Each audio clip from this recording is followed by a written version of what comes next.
So, couple of things.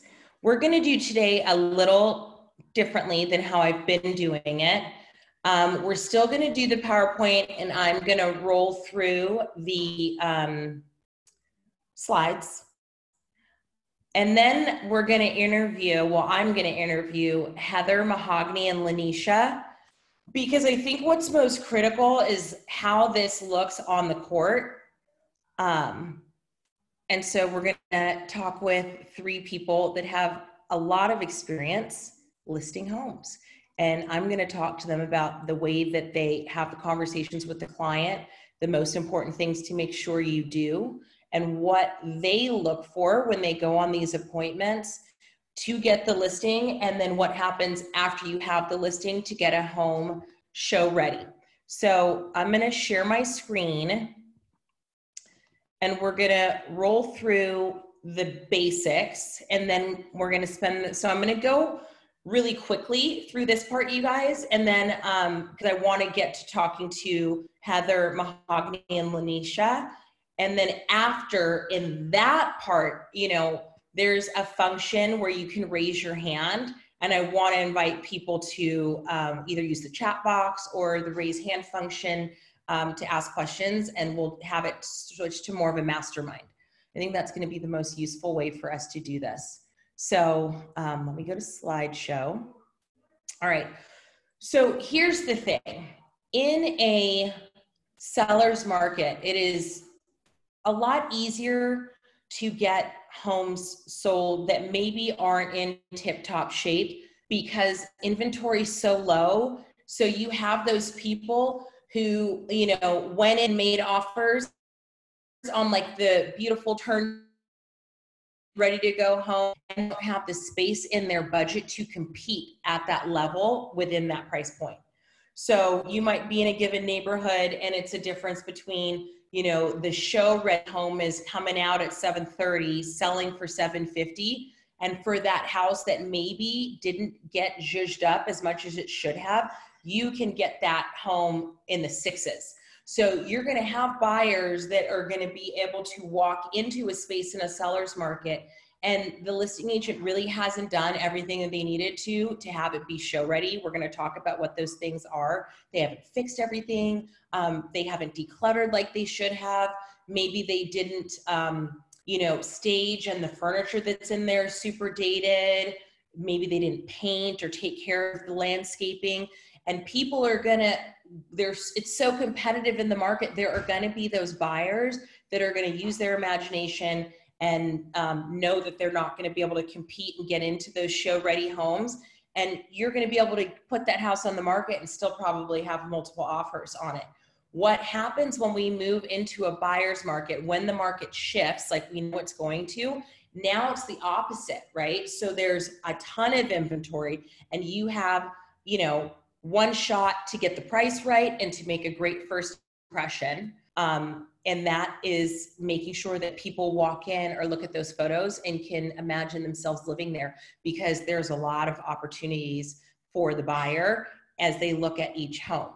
So you don't want to be the one that puts your listing up with the wrong price or the bad pictures, or, you know, you're showing it and it doesn't show well, because they're just going to, even as far as from the front, they're going to drive by and be like, look, we're seeing 8 houses today. I don't even need to go inside that one. And it could be a real gem on the inside. So this is where, as we go into this shifting market, we have to really be hyper vigilant about all of these things. And we're going to go through them specifically. And then we're going to talk to 3 experts at our office about what they do.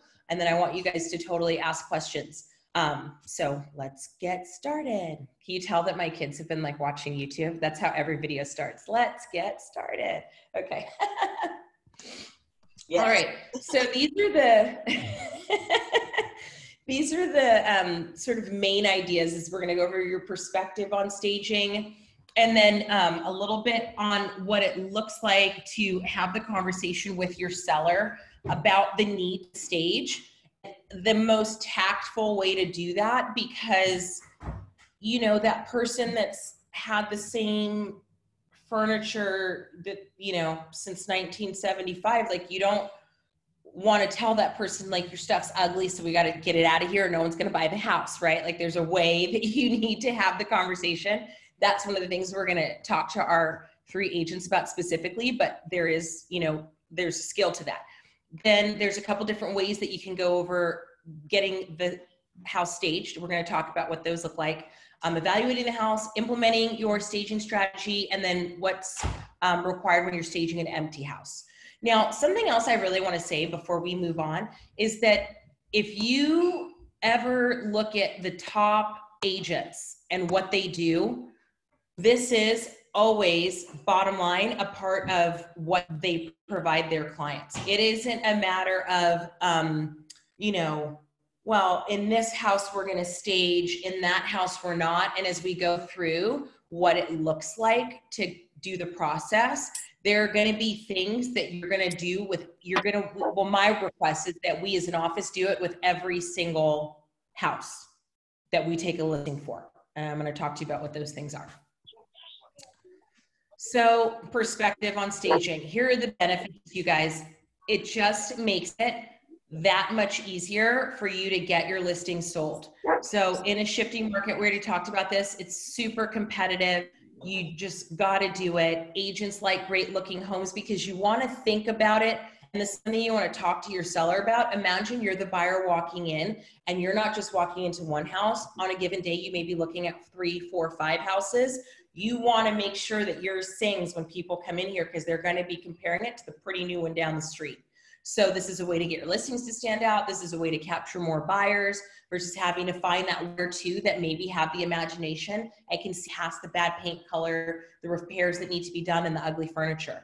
And like I said, if you look at, this says it's a non-negotiable in many parts of the country. We are for sure, I think in some markets, one of those. I think in Inglewood, just from being on Caravan myself, you really see both. But I will say the people who are turning them like hotcakes, this is something they do on every single listing. And it starts to become your kind of calling card. People will start to be known for that, wow, one of the things you get when you hire, this person is they're going to make sure your house looks awesome. So, like I said, I'm going to go through this kind of quickly and just go over the main ideas. You want to get the listing before you go into it. So when you go on the listing appointment, you want to just be really excited. Ask them, show me your favorite things about the house. Okay, show me the things you like the least about the house. You show me the things that we know maybe need some work and some of the things that we definitely want to highlight because they're really, really special about your property, especially on this block. Like I know in my neighborhood, a lot of people know what one house has over another. And so you're going to want to talk to your seller about that because you definitely, in most cases, aren't going to know that street and the houses on it as well as they might. And that will give you the strategy of like what you want to highlight. Like, well, all of these were built around the same time. And so everybody has this really small kitchenette, but we did an addition. So I also have a dining room. Then, you'll be able to highlight that as you do your marketing. But you want to make sure that you're focusing all on the positive stuff and you leave this staging conversation for after you have the listing. I would say you want to feel them out about it, but not go for it because you need to know before you take the listing whether or not this is someone who's going to play ball. And I know that Lanisha, Heather, Mahogany are going to have some strategies for how we can do that. So you want to take on these tips. You want to, the seller knows this is how you're going to be able to sell the house for more money. You're going to want to give real examples. I know that some people like to use kind of before and afters, or especially if you use a company, they'll have that and it can help you sell it to your people. You also want to make sure you explain to them what it is, give them something that they can look at so that once you leave and their heads are swimming with all this information, they can refer back to it. And then, you're going to give them a checklist because some of this stuff they're going to have to do before you come back the next time. And then you want to do it like as like a consultant. You want to show them examples of cluttered and uncluttered rooms. Ask them, well, which one do you think looks more appealing or would show better for someone coming in to look at a house? And then you want to also let them know what the difference would be price-wise for you to do some of these repairs and decluttering versus if they don't do anything at all. So there's two ways to do it. You can do the staging consultation yourself. There's pros and cons to that. Now, it's free if you do it yourself.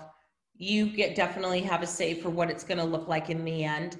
And you do spend more time with the seller because you've got to go over to the house and get things ready with them. But it can also poison the water of that relationship a little bit if they're challenging. And then now at the very beginning of the process, excuse me, they're a little annoyed with you. And one of the things that you use when you're the listing agent is you've got political capital with your client and you want to save it for when you need it. So sometimes, depending on the client, you don't want to do it yourself because you'll use that political capital right at the beginning, and you might actually need to save that for when like requests and repairs come in. And you want that person to have, good feelings towards you as you ask them to make some of these hard choices. Also, you might not be that great at it. And what if it doesn't come out well? So that's where, you can educate yourself using various websites and figure out how to do it. But there is definitely an opportunity there if you use a professional. So they are going to deliver top-notch quality and you're not the bad guy. And the homeowners oftentimes will react a little more quickly to someone who does this for a living versus like you as the realtor trying to tell them, and it just sounds like Heather's opinion or Mahogany's opinion versus, no, this is what I do. I stage, 30 homes a month, and this is my track record and blah, blah, blah. But what ends up happening is you then kind of maybe lose a little bit of that consultative value with your client because now there's another professional in the mix. And then there's obviously a fee and you might not have control over the finished product.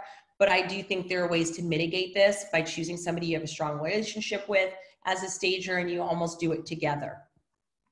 So you want to make sure that before you recommend a stager to your client, that you're clear about their reputation, that you see work, and that you go over expectations and standards, especially timeline, so that you are on the same page with that person before you bring them into the transaction with your client. And then you want to make sure that you let the consultation be free for your client, and you will have to eat it on that fee. And you want to make sure that the fee is small, obviously, because you're going to be the one paying it. So evaluating the house, you're going to make an appointment to go through the home as soon as possible after the listing agreement has been signed. This will most likely not be the first time. The first time is going to be on that listing appointment. But this evaluation is where you're going to talk about, okay, here's the stuff that we need to do to get the property ready. And then, ideally you can do it when they're not home because you will have time to go quickly look at what you want to look at, make a list, and then talk to them about it later. And then you want to start from the outside, go through to the inside, take notes on rooms. You want to deal with things like paint color, clutter, imbalance. What they mean by imbalance is like, do you have a little bitty room with a magnificent huge bed that you have to tiptoe around to get to the closet, right? Imbalance. Or do you have a room that's a great size, but now you've got like 10 armchairs? You know what I mean? Have you guys ever seen those family rooms? 10 lazy boys. No, we need like 2 couches and a coffee table. That's what they mean by imbalance. And then light. You want to check flooring for bad wear, color, bad patterns. There's super affordable ways to fix things like that. You also want to check for hidden gems. Things like, people have like a disco fabulous carpet and then underneath is like stunning hardwood, right? Like you got to also check for all that stuff. And then you want to email your recommendations to the seller. I think that we're going to probably hear from our people exactly how to do this. I would wonder what these 3 women are going to say about if you want to do that via email or you want to have a conversation. So we're going to leave that for our interviews. And then you want to hold your sellers accountable. So what does that mean? You guys want to get buy-in. And you could even formalize it in the listing agreement. I think that's a really smart way to go, that if you can get them to commit in the contract to staging the home, it allows you, when the road bumps come, if they do, that you say, wait, hold on, Brandon, look, we signed it. We agreed up front. This was part of the strategy for getting the home sold. So you said you wanted to do this because I told you that's how we're going to get 850. So we're doing it, right? Implementation. Here are the things that you want to make sure that you're doing. Decluttering, super duper important. Cleaning. There are so many houses that you walk in there and you think the place is a dump, but you give it a good scrub and it's gorgeous. It looks awesome. Then maintenance and repair. You want the house to look like it's been well cared for. You don't want people to think they're getting a lemon. And then you want to create an atmosphere. And I know that especially Heather is going to be able to talk about this, is you want to make sure that when people walk into a certain room, they feel like, oh, this is what this room is for. And it looks like it's what it's for. That a dining room has dining room things in it, not, I don't know, bedroom things in it or whatever, right? So you want to create an atmosphere. You want people to feel like, oh my gosh, I can live here. Oh, we're going to eat here. We'll watch TV there. The kids are going to play back here. We can eat in the backyard, things like that. So overall considerations, one of the key skills of a successful real estate agent is mastering the basics of how homes should be presented and staged properly. The best of the best are masterful at these things that we're talking about here today. And I really want for our market center to lead the way in Inglewood for this, because I'll tell you, we go on caravan and you will go, I usually go on caravan to about 6 houses, and on average, unless it's a flip, none of them are staged properly, except for ours. Ours are pretty good most of the time.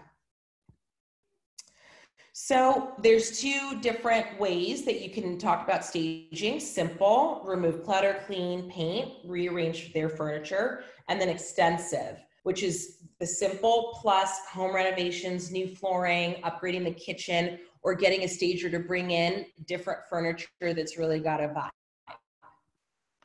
To be really intentional about showing homes where there are pets and children. I really love this one. You know, you need to keep the food areas and litter boxes super clean when you're going to show. And then you're going to want to make sure that you remove the pets for showings. And then for kids, for small children, have them select 3 of their favorites and put the others in storage. And then your teens are going to just have to pare down all their stuff. You know, one of the things that when I was preparing to lead this, I forget, I think it was out of the Arizona Market Center. She, you know, was team leader, top agent, was talking about that you really, like what she creates with her sellers when she takes a listing is that it's really like showtime. Like we are putting your house in its Sunday's best, and it is going to live in its Sunday's best for 30, 60 days while we get this house sold. And why do we do that? Because that's how I get you the most money. And so it's going to require them to live a different way, meaning we're going to set this up and we're going to keep it this way so that if someone calls and wants to come in and do a showing one afternoon, it's not like we can't show it because we've got to re-clean every single time. So it's getting a commitment for them that, yeah, after you guys get dressed for work in the morning, you're going to take all your makeup and all those toiletries and we're going to put them in this bin and it's going to go back under the sink. And then you're going to come back home at night and you're going to take it out in that bin and then you're going to use it and put it back. And that is how you're going to have to live for 30 days. I thought that that was really insightful and like a powerful thing to set up with people up front, right? Like Sunday best for 30 days straight. So making good first impression, you want to make sure that all the stuff on the outside, I told you there are people in a buyer's market that they drive by and it looks a hot mess. They don't even want to see the best. And for all they know, it could be gorgeous inside, right? But despite the beautiful pictures online, if the curb appeal's not there and it doesn't look well kept and beautiful, they don't want to see anymore. So that's something that we've got to really be hyper vigilant on. I'm sorry, guys. I'm just trying to keep track of the time so we can do our interviews. And some of this is really basic: cleaning, sweeping, right? Polishing things up. Decluttering and cleaning are the 2 most important steps. And then you want to keep track through the use of checklists, which when you guys go into the Google Drive and download the student manual, they're actually in there for you. So clutter is typically part of our lives. I like to call it, you know, like my home is like very lived in. You could tell there's like people and kids who live here, but that works against you if you're trying to sell the home. People want to be able to see or imagine themselves living there, not see all your stuff. So, you know, you got to put all of your things away. Here's a tip. One hidden benefit to decluttering is that your sellers will be halfway packed by the time they're finished. They'll have gotten rid of, they'll be halfway purged, right? That's one of the things you always do when you move is you get rid of all the stuff that you don't need. You can actually create this, like the context for it is that we're starting the process now. And then by the time we're done, house is ready, Sunday best, you're half decluttered. You know what I mean? Like you've already donated what you don't want to take to the new house. You've packed up the stuff you're not using every day, labeled it, it's sitting in storage for when we go to the new place, you know, and now your move is half of what it would have been. And then cleaning, from baseboards to ceiling fans, everything must glow, shine, and be squeaky clean. Buyers will notice, even if it's subconsciously, meaning that they don't necessarily see it, but feel it when they walk into a space. They can tell when it smells fresh and clean. So that's where you can hire a professional. You get a cleaning crew, come in, scrub everything top to bottom. And then, you know, maintenance will usually show up after you get rid of all of that stuff. Once you kind of get rid of the stuff, clean everything, you'll start to see, you know, on that blank canvas, some of the things that need repair. And you're going to want to go ahead and look at what it costs to do it, because there are little teeny tiny things that it's very affordable for you to just fix it before putting it on the market. And when you don't, you just get this massive request and repairs list, and it's just not worth it. So, you know, I know that our interviewees are going to share a little bit about that. They all have crews of people that they work with to help them get this study. So here's the other piece of it, creating an atmosphere, kind of setting things up for when you show the home. Lots of people like candles, use music, lighting, things like that to do opens. And I think that especially for your photography, that's something that you want to consider. Even for us on the commercial side, when we have so I recently now sell gas stations. We really almost exclusively try to photograph those at night at least once for our listing presentations because of how like cool it looks when it's all lit up. So you also want to think about those things when you're you know, showing your home or doing your photography.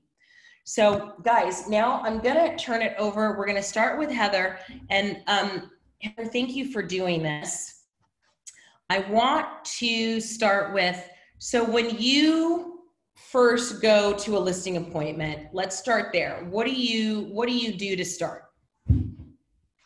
Well, besides all the preliminary stuff, I do send at email a pre-listing package that just talks about, you know, this is who I am and this is my reputation for this area, blah, blah, blah. It's about maybe 6 pages. I send that off. And then when I get to the property, I get there at least 15 minutes early. And I'm always nervous. I think I told you guys this, I always get nervous. But it's a sign that I'm alive and I'm doing well and I'm living the dream. So I sit there, I get my brain together, and then I get out of the car with my notebook in hand, and I just stand at the curb and I look at the house and I'm taking notes and pointing, because I know that that seller is expecting me and they're looking out the window. They're going to see me. They're going to see me. And they always come out and greet me. And it shows that I care about the actual house. And I think a lot of times that us agents, we get the reputation that we don't actually care about the property. And that's how you make the connection with the seller. And once you're connected, then you're able to enroll this seller in whatever it is that whatever direction they want to take. So that's always helpful for me. And I always compliment the seller in a way. When I'm at the curb, I say, all right, whose idea was it to put this flower bed right here and paint it this color? That was brilliant. It pops from the street. I mean, you don't see any other seller that has this particular thing. Whose idea was that? And then we automatically make a bond. And then I say, okay, take me inside. Tell me what's inside. And that's Let me ask you this. What do you do when you pull up and it's grass as high as all get out and so ugly? What do you do? Well, I just, I have my notepad and I'm like, you know, because I know they can't hear what I'm saying, but they can see my face. So I put on this whole like mime routine because I know they're watching. I don't ever say anything bad. I just say, okay, let's show me something else. Yeah. And they can feel my energy. They know, okay, like, okay. So then, right. What's that? So then they're like, okay, come on in. And then what do you do? So when I get in, I ask, I say, hey, can I put my stuff right here? Can I set up right here? Okay, great. And can I, if you don't mind, I'm so parched. Can I have something to drink? What do you have? And that also creates a bond. Now, when I ask for something to drink, whether I'm thirsty or not, I always take it and drink it. And I automatically become a guest in their house. And once I've had something to drink, I say, okay, I'm so excited. Show me the house. And I said, can we look over here first? So when we're doing the tour of the house, I always do the tour of the house first.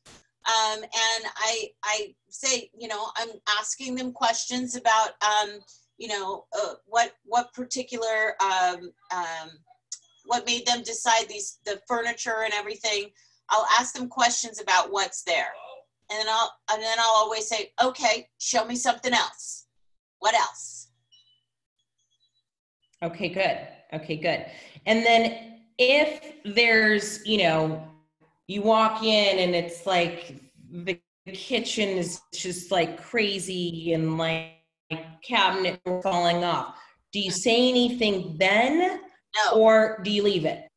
No, I always say, okay, got it. Okay, what else?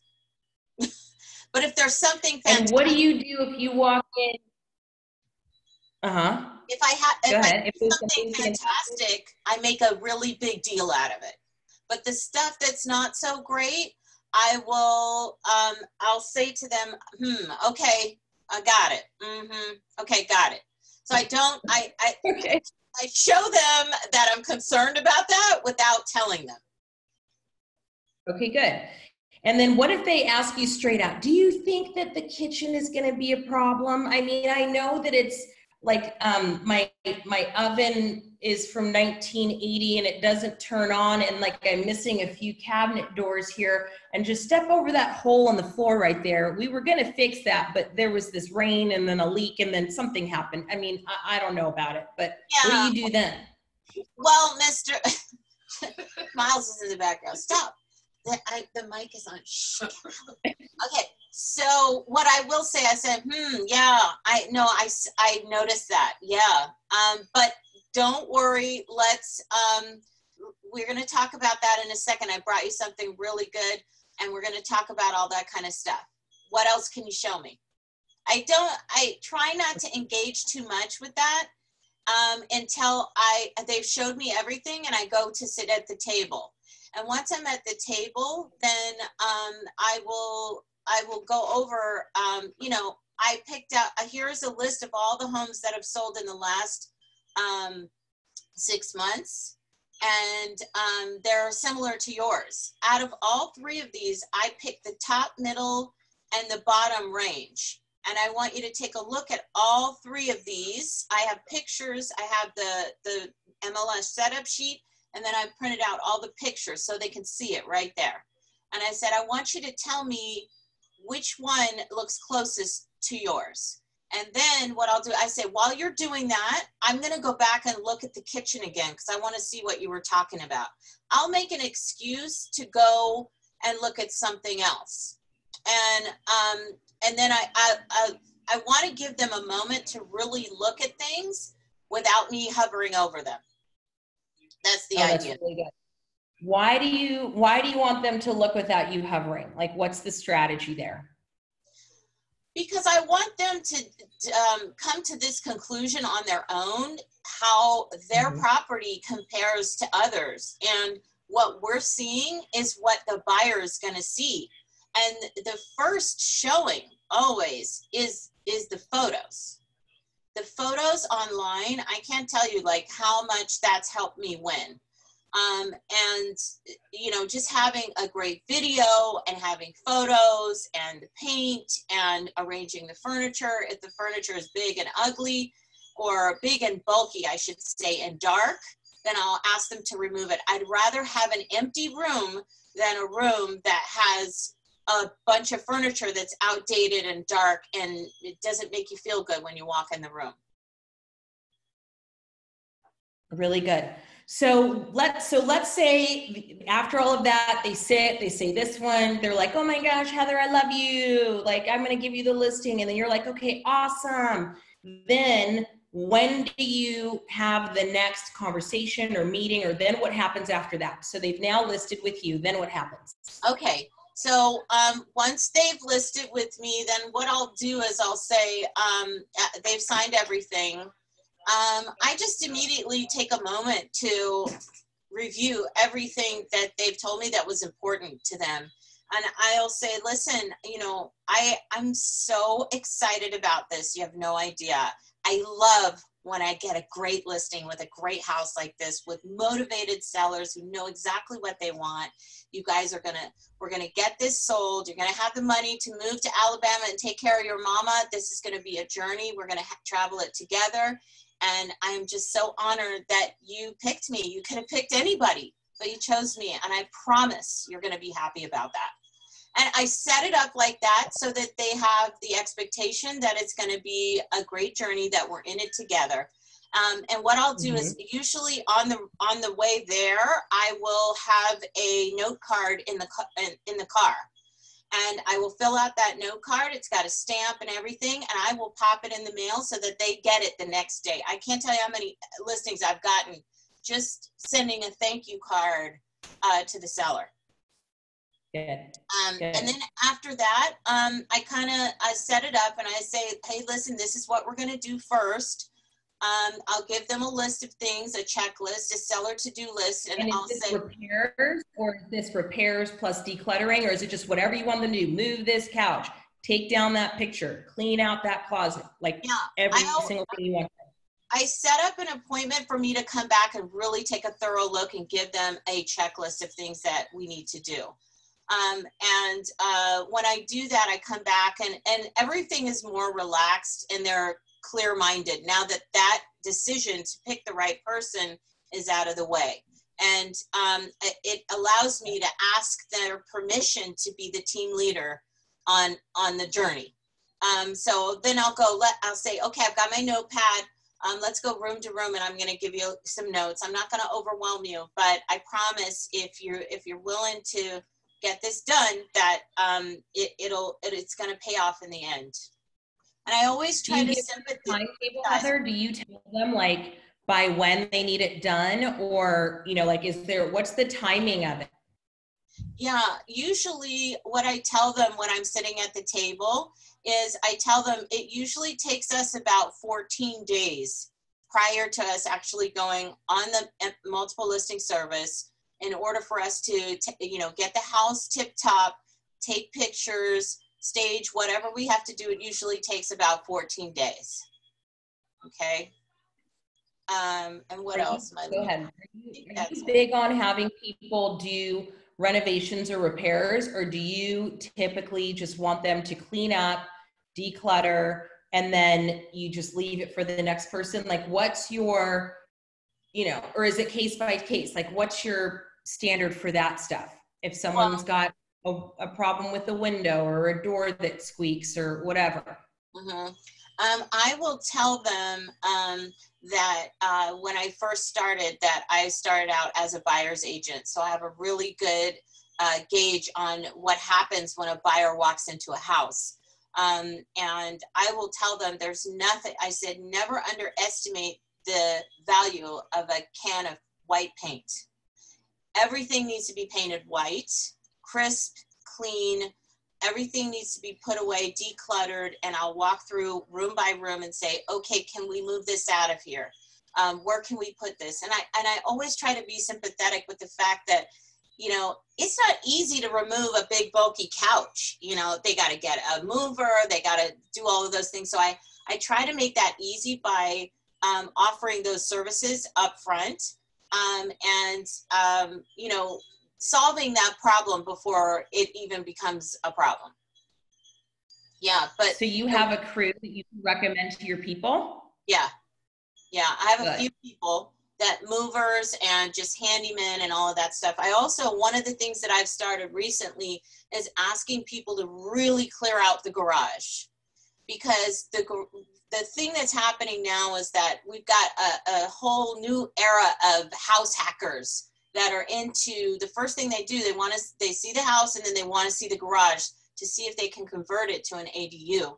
So the most important thing, if it can be cleared out, drywalled, painted white, blank canvas, nice rug, maybe an office, set it up as a little office or workout place. I mean, it probably will cost about $2,500 to make that happen, but it will pay off in the end. Great. Really, really good. Really good. And then how do you have some of these conversations? Like, talk to us about, because I know you just had a tough one. Talk to us about, like, how do you talk the seller into it? And do you ever use professional staging? And if you do, when do you use that versus not? Well, I have a way of, like you would say, not necessarily convincing them, but enrolling them in the idea of what it will look like for them to take my suggestions. I do have a stager that I work with, and sometimes when I get somebody really tough, I'll invite her to come in and be the bad guy. And she's really great because she doesn't she only charges half up front, and then the rest can be paid through escrow. I've not used her per se yet. I've seen her work at an open house, and she comes highly recommended from my mentor that I've known for ever and ever. So I had, for this last one in Lemert, I had a really tough conversation. It was really more the husband, but the wife finally agreed to paint everything. She didn't paint it white, she painted it off white, but it still looked really nice. And I mean, after she did everything I suggested, she said that she felt like she was living in a hotel. It's a totally different place. She took the drapes down. I mean, the light was just coming in. It was a totally different place. And she goes, I see what you're saying. I really do see what you're saying. What did you say to her? What did you say? So, like, if I was her and I'm like, Heather, I don't want to do that. I like these colors. I like these walls. What are you talking about? It looks awesome in here.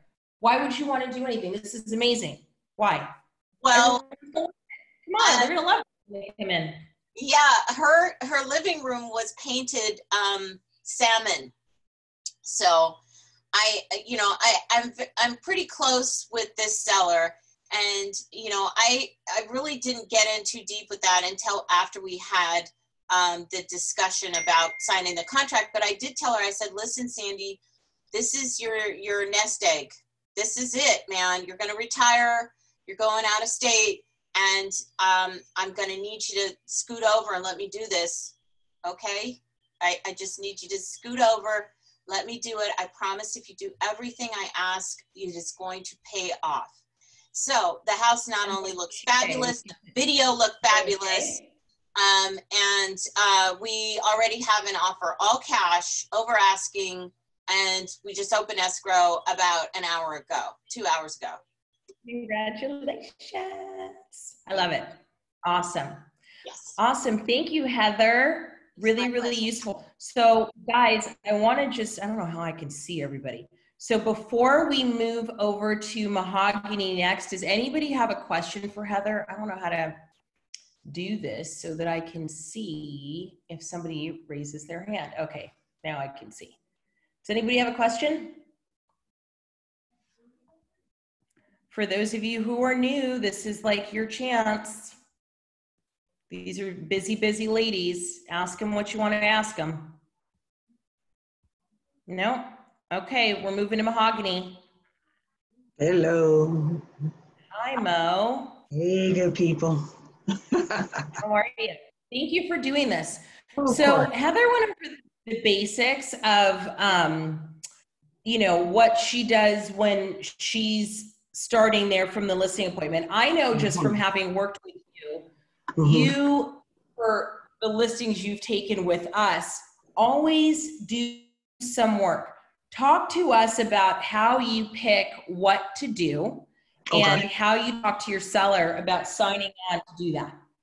Okay. You're right. I was making notes saying, yeah, my stuff always needs work. The first conversation that I have, and I probably have it, I interjected a few times, maybe in the pre-listing conversation and in the listing conversation, is about, it's no longer your home. We're getting ready to bring a product to the market, right? For people to even have the opportunity to listen to my suggestions, they first have to buy into, this is not your home anymore. So all the personal connections, all of that attachments, you really have to just say, I'm presenting a product to the world. And that I usually start with right in the door. When you get the lady who has been in that house for 30 years, right? How does that conversation go with her? Okay. Because, I can imagine someone, like you say that to my mom, she's like, what are you talking about? Okay. Well, and depending, and this is where understanding the DISC profiles, DISC, is important because, all of our mothers have probably said, a lot of times it's not what you say, it's how you say it, right? The information is the same and how you deliver it. So I'm gonna say, before I go to what has to be done, I'm having the conversation, even kind of casually as you're doing the walkthrough or whatever, just about, I can imagine there's so many memories here, right? And I remember when I left my first home, but here's the thing, we have to get this ready so the next person can come to love it. And they have to be able to see themselves. It's more of a just kind of point of information before I pivot it to, okay, now here's your work. Usually, or what I've encountered is someone that's been in the home for years. I've never had anyone just argue with me about having to do anything. The conversation becomes about how much time they need to do it. Right? So our conversation pivots to the urgency in terms of time. Now, clearly, someone in a house for 30 years can't move stuff in a week, but we better get it together in 14 to 21 days. Or I talk very honestly about, like, the price I give you today, I can't guarantee that's the price 14 days from now, 21 days from now, 30 days from now. So I kind of merge it with a little friend love, but they're paying me to be the consultant and tell them the truth. I always— So can I ask you, Mo, is that part of how you get them to get on board with doing it faster? If somebody's like, yes, it's taking me months, that's where you then say, okay, Nicole, I understand, but you also have to understand that if we wait, we go to market instead of June, we go in August, it might not be the same price. Ironic that. I had to have, like, okay, well, then I'll do it. I've just had to have that conversation with that listing that I'm working on in Pasadena. And, they've been in that house, since 72. So I can't tell them anything, but like Heather alluded to, you pivot the conversation so it's self-discovery. Here's what I'm projecting. If it's not until the summer we go to market, prices are probably going to be a little deflated. I would think the price is probably going to be a difference of about $20,000 to $30,000. So talk to me about if what we have to do values that, or I can help you do what we have to do to move it forward. I just let them decide, because if they tell me it's the extra time is worth 20, 30,000, okay. But my job is to ask the question. And I just want to reference what put me in a place to be able to have these kind of delicate conversations was a book called Fierce Conversations. And Fierce Conversations. You have to get very good at having the uncomfortable dialogue. Yeah.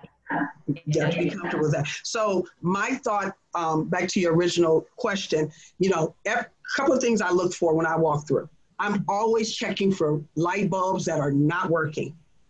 Sometimes it's as simple as replace the light bulb so you can see. It's like an eye on that. That's easy. That's easy, easy, easy. I agree with Heather about, you know, everything needs to be a blank canvas. And plain white is real sexy.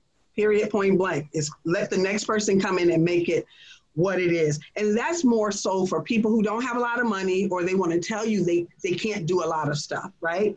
That's very basic. And then that's really good what you just said, Mom. For the people who don't have a lot of money, just that one thing, like we're not going to be able to fix like this broken cabinets, but let's get it white. And so the rest of it is at least right. Like, and if they have the right. heavy curtains, those have to come down. I know your auntie made them in the back row, you know, for you and gave you as a wedding present. However, we want people to come. Why are you laughing, Heather? I've had to tell somebody that. But people need to come in and see themselves here. Feel your energy, all the love, all the memories, all the good times here, but they need to see themselves, right? The last thing you want is someone to cancel your house as a possibility because the room felt dark when all it was let the light shine in, right? And then another thing I do when we're walking through, I say, tell me, what are the things that you have done that I couldn't see with the naked eye? Because they always want to tell you how they fixed something, they added something, you know, things that you can't really see. The reason why I ask specifically is I like to use feature cards, right?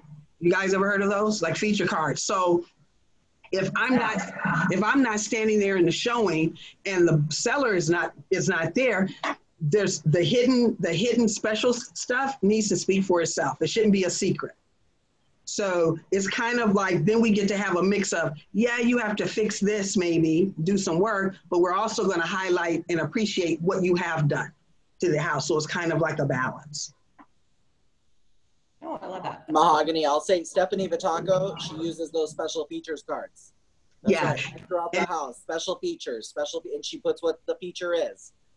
And sometimes it's just as simple as, listen, don't miss. You guys, is this something that is like on the wall, or is this something that you're handing to people? It's on the wall. It's on the wall of the house, yeah.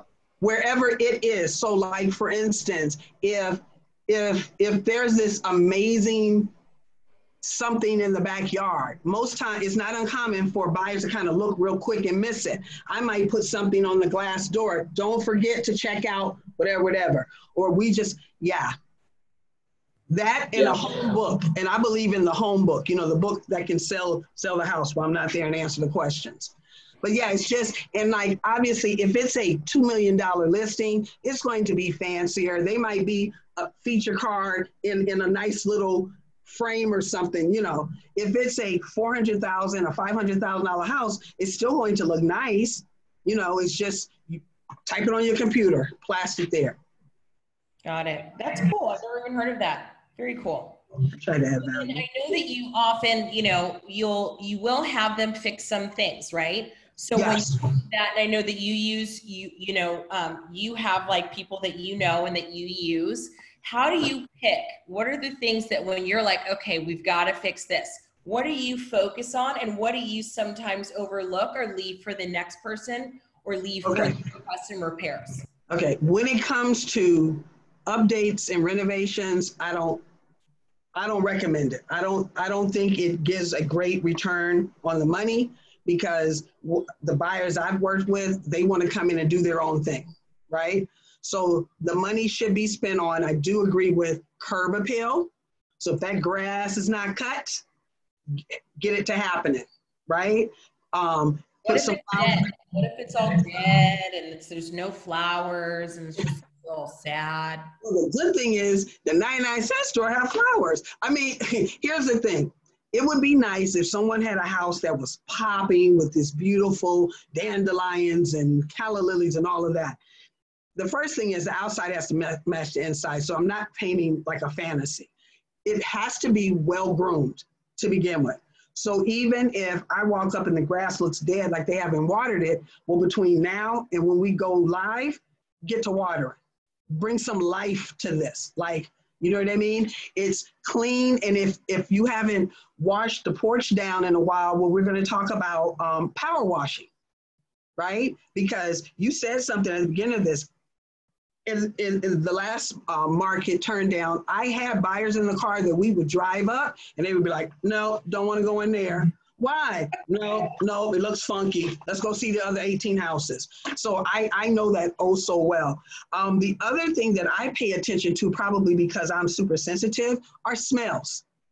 I've had a buyer where we went into a home and it didn't stink. It had very strong seasonings.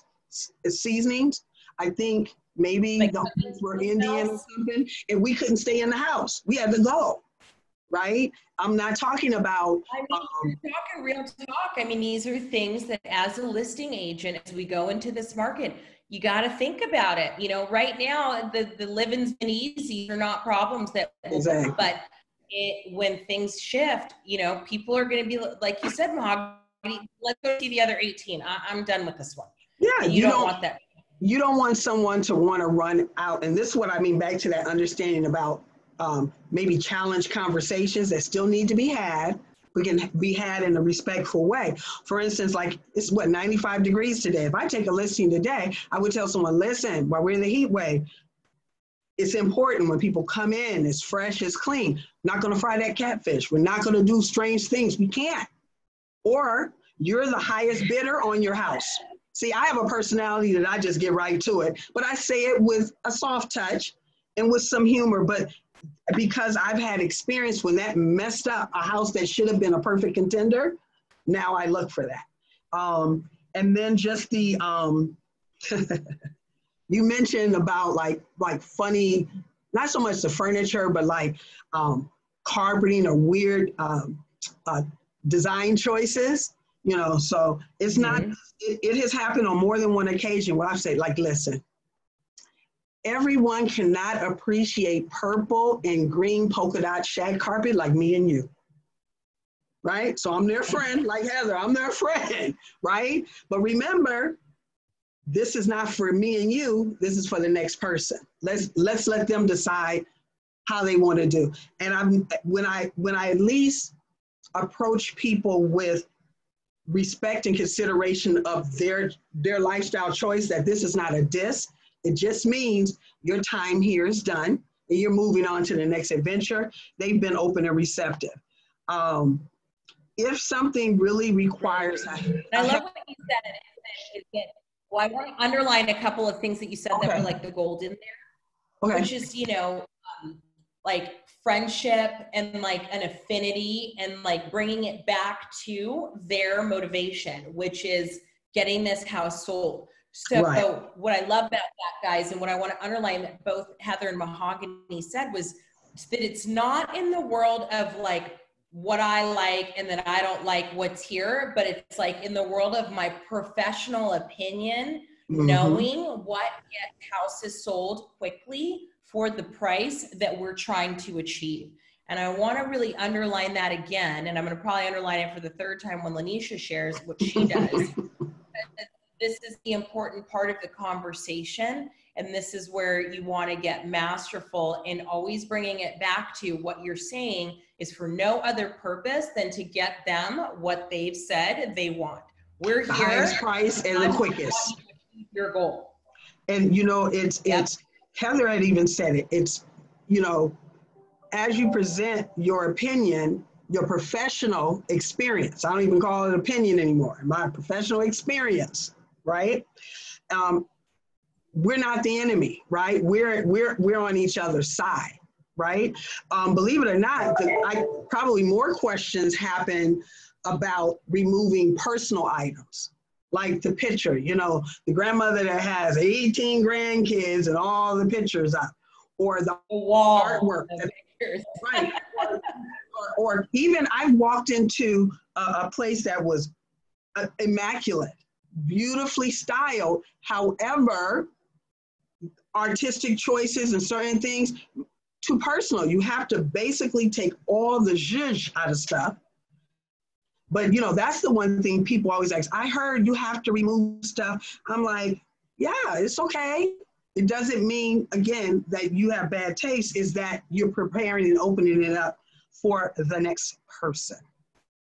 And that's always the conversation when we're talking about that. I'm not a huge fan of all stagers, although I believe in staging. And I think staging, just like the slide said, can happen a couple of ways. It can be a professional, and if it's a tough person or it requires a lot of work, I'd rather bring in somebody else, so it's not my opinion, I'm not the bad guy. But something as simple as cleaning, getting it smelling good, all the, the lights, presentation can work wonders, and it can turn it on a dime. And it could be the difference in $10,000, $20,000.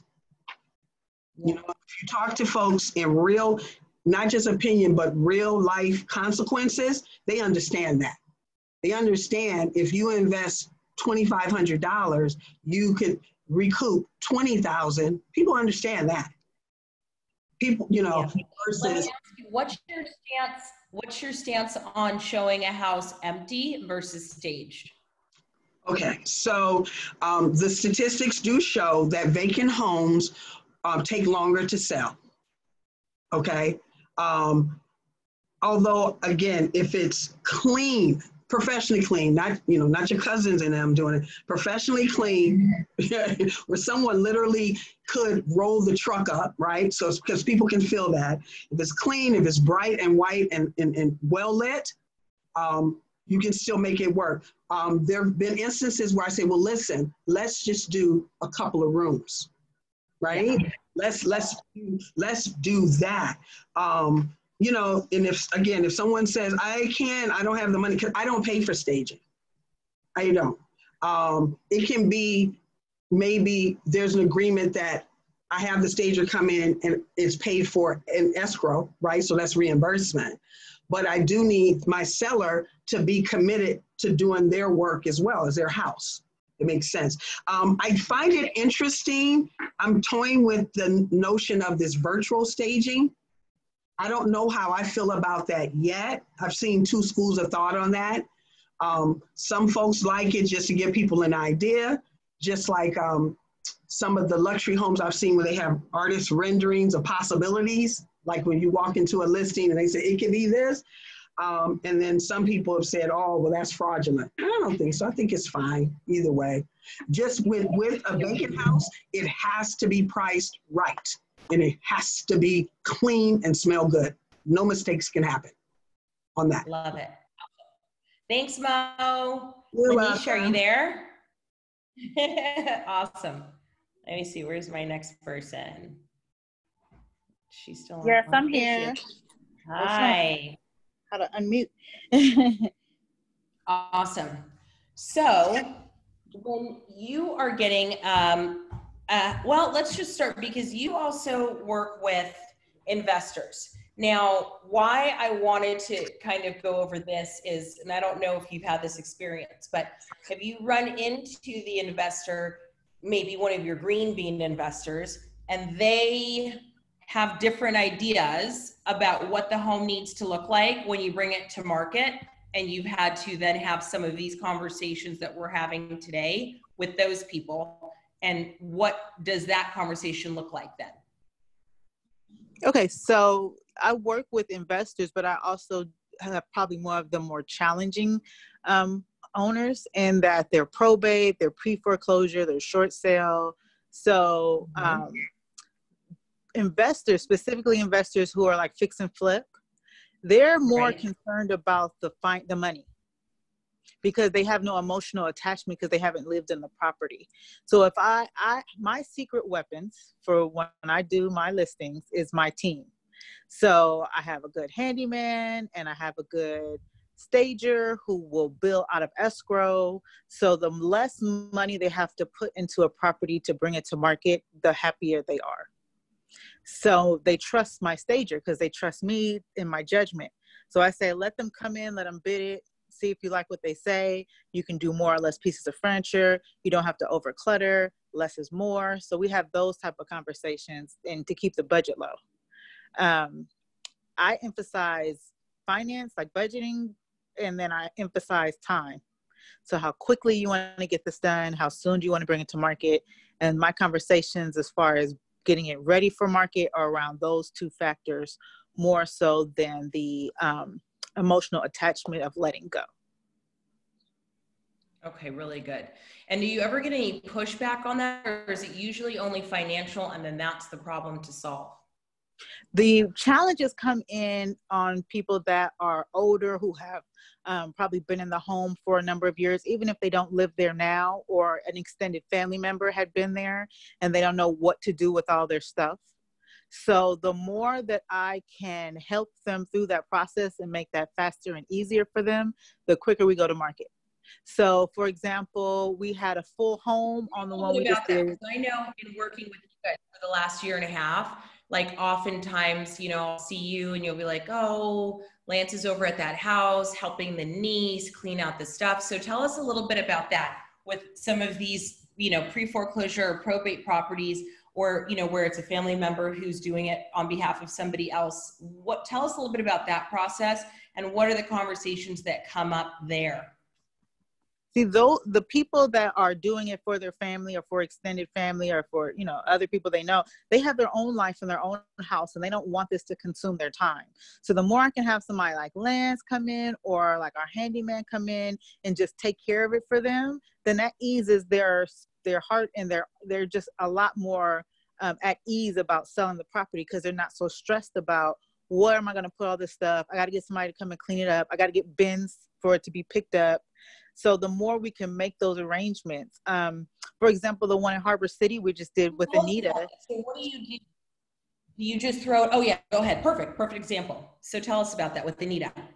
So that one was a full house, fully furnished, and it was her extended family that had passed away, and a trustee was taking care of the affairs, and she wasn't exactly in that part of the city. So we made arrangements for the bins to be brought to the house. So everything, all the people came that was a part of the company, and they moved everything out. She gave a deadline for the family to come after a certain date. Anything that's left in the house after this date will be kicked out or thrown out. So she made those, we suggested that she set that timeline for everybody, and then everything else was taken out the house. And within the first week, it was an empty house. That particular property, we did not stage, even though it was vacant, because we looked at the market. So you got to let the market really determine whether the staging is appropriate, whether it's worth the investment or not. That we saw so much turnover in that part of the city. They went 85,000 over list with no staging. It was just clean. It was cleaned out. The carpet was cleaned.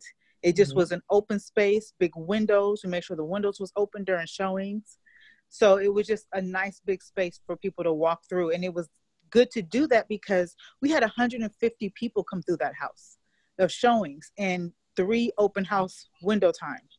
So to have furniture and have stuff that people are walking over and walking through, it just didn't make sense for that particular house. That's really good what you said. I want to just underline that because you guys, like many people in our office, sell all over the city. So I think it is really important what you said, where you want to look at, like, where was that house that you just sold?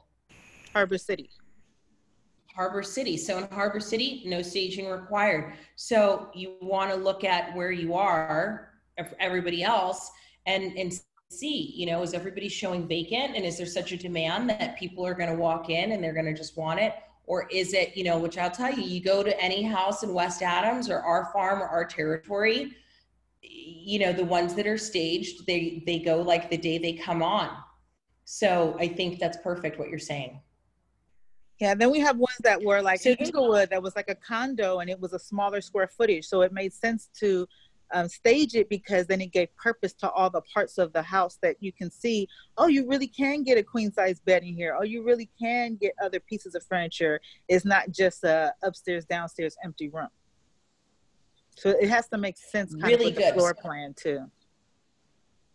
Yep. And then I also love what you just said, which is, especially because, you know, I mean, I don't know if you intended this, but what I heard in what you just said was that it was a smaller space and you really showed people it's not that small. Whereas if you had shown it vacant, without that bed in there, they would have been like, I don't know, can we fit a dresser in here?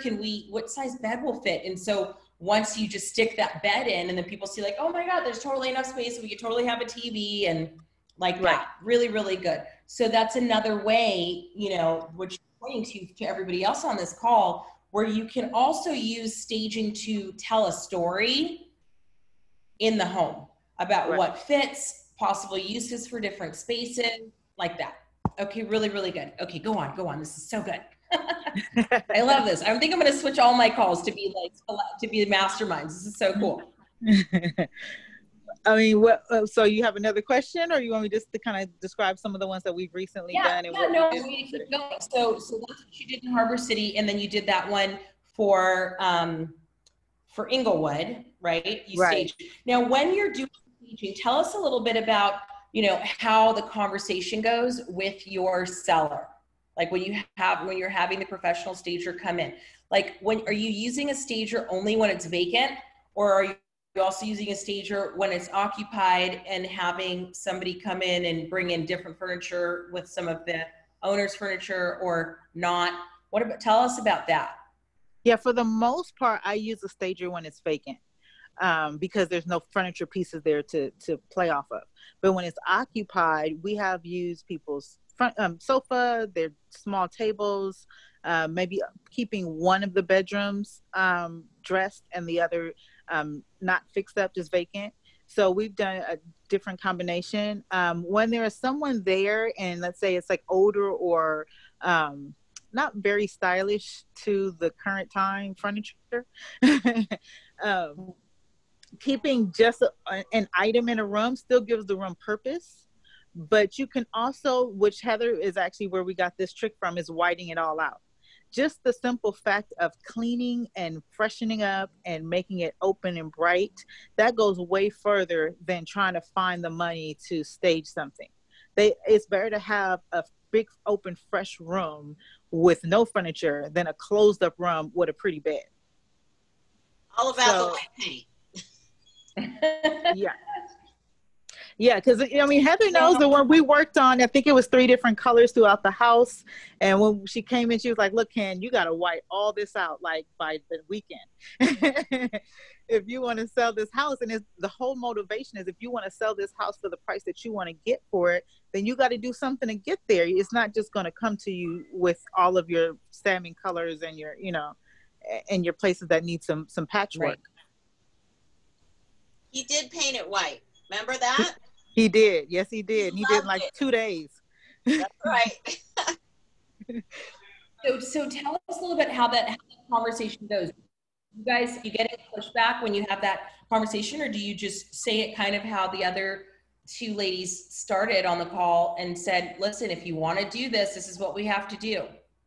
Yeah, I think our approach to that conversation is probably similar to Heather, in that we go through the house and we make a list and we see what's feasible, and see, we have people that will come in and do it really under market value for them, like under retail value, and get paid out of escrow. So the rationale of, I don't have $1,000 to have somebody come and do all these little knick-knack things through the house. Like, look, you're going to make, $100,000 when you're done. Take 1,000 of that. Our guy can come in and do it, and just pay him out of escrow. So to make it an easier process for them, then it's not a debate about, how am I going to do that? You tell me this needs to be done in order to make this amount of money, but how am I going to, I take the how for them. So I've just set the appointment. Yeah. When I set the appointment at the beginning, I set the appointment all the way through our conversations. So I set the appointment for the movers to come and move everything out. I set the appointment for the storage company for us to schedule the movers to put everything in storage. I set the appointment for the handyman to come out. I set the appointment for the cleaning lady.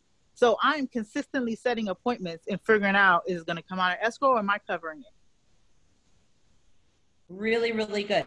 So are you doing this at your second appointment after you take the listing? Are you doing this at your listing appointment once they sign? Yes. After they sign, we say, what's next? Okay, next thing, we're going to set up these appointments. So we're going to set up what's next. Once that happens, okay, next appointment, I'm going to set that one. Okay, that happens, next appointment, I'm going to set. So it's a constant, at the end of our next communication or my next visit, I'm setting the appointment for the next thing to happen. So it's constant moving forward, because people will say, oh, I'll clean up the garage, and in 2 weeks and 3 weeks will go by, and you know, I'm calling them and they don't call back. I learned that early in my career, that if you just let people figure it out on their own, they're never going to do it. So you got to set the appointment for them to move forward. Be like, look, I'm setting the appointment. They'll be here on Monday. That means you have to get up and figure out what you want in this house and what you don't want by Monday. Otherwise, it's all gone. That's really, you know, really genius. It's genius. Yep. Really, really good. So let's see. One, is this part of what you talk about is going to happen when you list the house? Or, you know, because I can imagine you need to get some buy-in from people to work this way. So tell us a little bit about how you do that. It's with the timeline. So I say, how soon do you want the property sold? So if you want the property sold in the next 30 to 60 days, then we need to be really ambitious about the next 2 weeks to get the property ready to go to market. And then we also have conversation as far as the pricing, and my strategy is to figure out what their number is and see if that matches with the market, and then come right under that, because then I can get more people in to see it and try to you know, get the buyers to get to the price that my client was really hoping for. But if not, then they're still at a realistic price per the market. And then if they are able to go all the way up, then it just makes us look so much better, because it's like, oh my gosh, she got me what I wanted plus some. So we have the conversation as far as timing, that in order for us to achieve those pricings that we've talked about, the strategy to play, then this needs to come to market within the next 30 days. And that needs to happen with you clearing things out and getting it ready in the next 2 weeks. So it's a timeline conversation. And then they get their ducks in a row. A lot of people don't have a plan. So you give them a plan, they'll work the plan.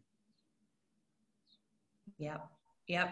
And that's really what this is. And that's where, you know, we talked about at the beginning of the call, everybody kind of talked about this, the checklist that you're going to do. You're going to really walk people through it. This is awesome. You guys, thank you so much. Heather, Mahogany, Lanisha, so useful. You know, for everybody else that's on this call, these women just like handed you all the keys to the kingdom. Okay. These are people who list a lot of houses, have done so for many years. I hope this was for every three of you and for all of you that are on this call. You know, the student manual is going to be uploaded, as will be this slideshow. And get excited. We're going to talk about financing next week. My special guest is going to be Tom Corcoran. Don't miss it, because it's going to shift. You got to use your lender in a different way when this market changes. We're going to tell you how to do it. Okay. So don't miss it. And I love you guys. Thank you for being on the call today. Yay. Thank you.